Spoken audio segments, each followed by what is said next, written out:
મઢ મેલી માતા તણો ને જોતું જેતા જાત તો ચહુસુર ઉગત નહીં ને નવખંડ ઘેરો થાત બાપ, નવખંડ ઘેરો થાત. બાલોદ કોટડા તરફથી 15-20 સંધિઓ જયારે બળેજનું મઢ લૂંટવા આવ્યા, ભુવા હતા 12 ગામ ગયેલા અને પુરુષ વર્ગ બધો માલડોર લઈને સીમમાં ગયેલો. ઘેર હતા તો માત્ર બૈરા છોકરા.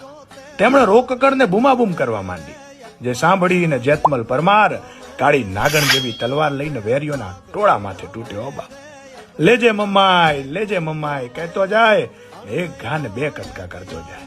એ ધીંગાણામાં એને 12 જણાને લાંબા તાર કરી નાખ્યા.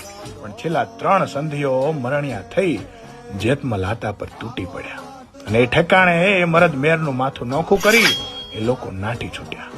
આજે પણ જેતમલ પરમારનો પાળીઓ બળેજના મઢના પ્રાંગણમાં એમની શૂરવીરતાની સાક્ષી પૂરી રહ્યો છે, એમની શૂરવીરતાની સાક્ષી.